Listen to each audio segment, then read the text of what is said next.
Welcome to the lecture number 6 of Introduction to Solid Mechanics by Tanode sir.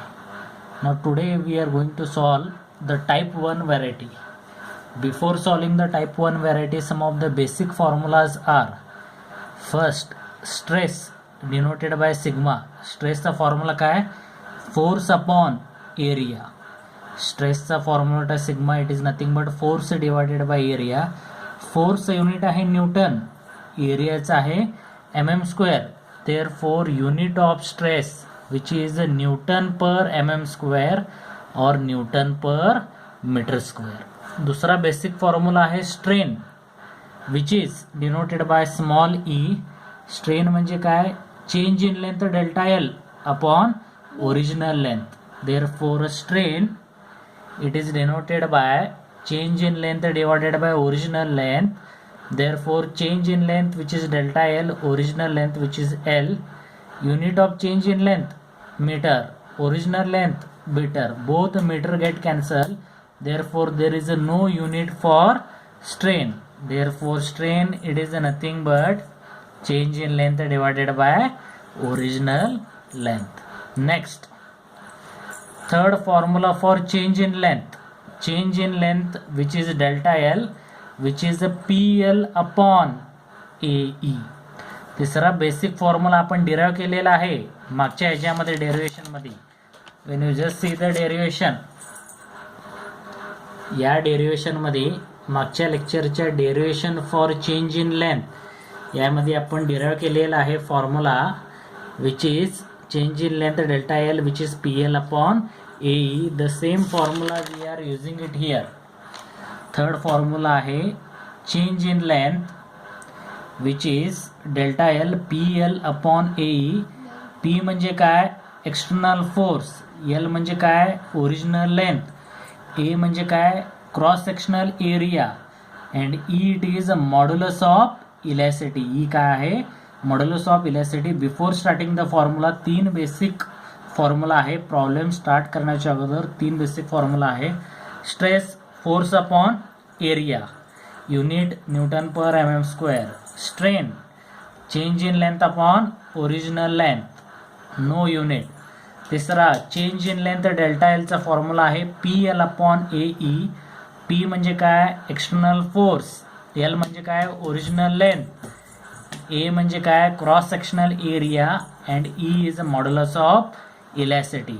Now we are going to start the type 1 varieties.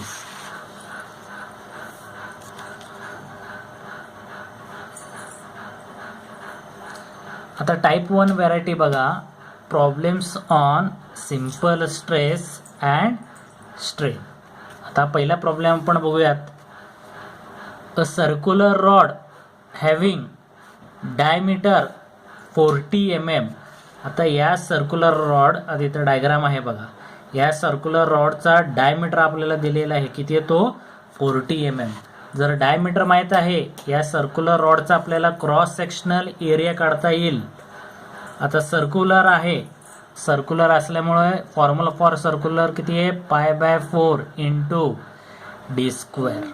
ठीक आहे. सर्वात पहिलं काय दिलं आहे? A circular rod having diameter 40 mm. Cross sectional एरियाचं diameter आपल्याला दिलं आहे 40 mm. इथं सर्क्युलर रॉड असल्यामुळं I am using formula for the circle which is π/4 into D square. Therefore π/4 into diameter which is 40 square. Therefore we are getting the cross sectional area which is 1256.63 mm square. आता या circular रॉडचा diameter 40 mm आहे. Circular असल्यामुळे area आपण घेतो π/4 into D square. Diameter आहे 40 mm. Therefore cross sectional area आपल्याला किती आहे? 1256. पुढं फर्दर बघा. Circular rod having diameter 40 mm and 200 mm length. या सर्क्युलर रॉडचा लेंथ आपल्याला दिलेला आहे. इथून ते इथपर्यंत सर्क्युलर रॉडचा लेंथ किती आहे? 200 mm. Therefore length which is equal to 200 mm. आता गिवन डाटामध्ये बघा गिवन डाटामध्ये क्रॉस सेक्शनल एरिया माहीत आहे आपल्याला, लेंथ माहीत आहे. पुढं it is made up of mild steel subjected to axial load of 100 kilo newton.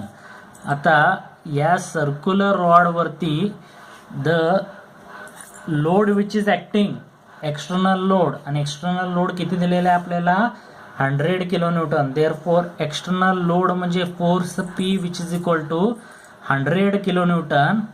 But all you have to convert into newton and MM. Therefore या 100 kilo न्यूटनला न्यूटनमध्ये convert करण्यासाठी therefore 100 into 10⁻³ Newton.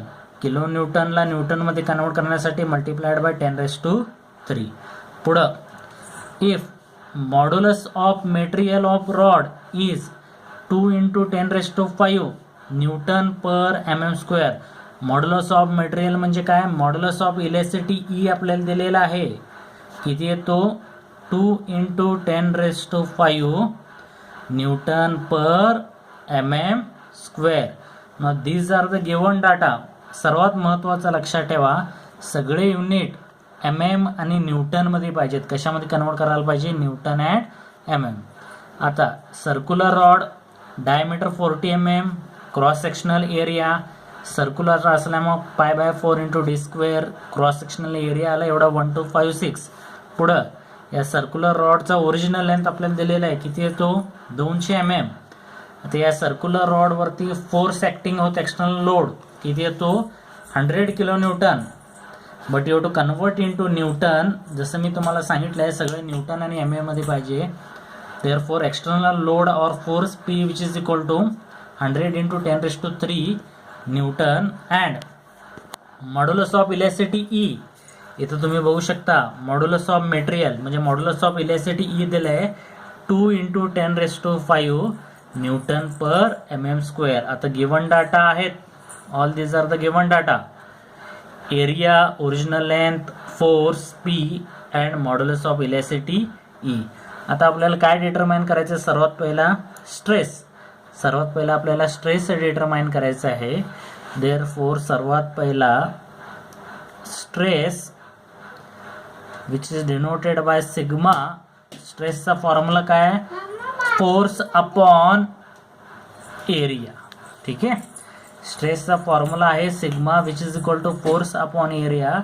Therefore sigma is equal to force P. किती आहे आपला force P 100 into 10⁻⁵. Therefore stress म्हणजे काय, force upon area. Force किती आहे आपला 100 किलो न्यूटन. न्यूटनमध्ये कन्वर्ट केल्यानंतर 100 into 10⁻⁵. Therefore 100 into 10⁻³ divided by force divided by area. Cross sectional area किती आहे, cross sectional area π/4 into d² which is 1256.63. 1256.63 which is equal to stress म्हणजे काय, force upon area. Force आहे 100 kilo newton. Newton मध्ये convert केल्यानंतर 100 into 10⁻⁵. Cross sectional area आहे, cross sectional area is 1256. Therefore stress which is force upon area. Force upon area you are getting the value which is equal to 79.57. आता unit बघा, stress म्हणजे काय, force upon area. Force unit काय, newton divided bye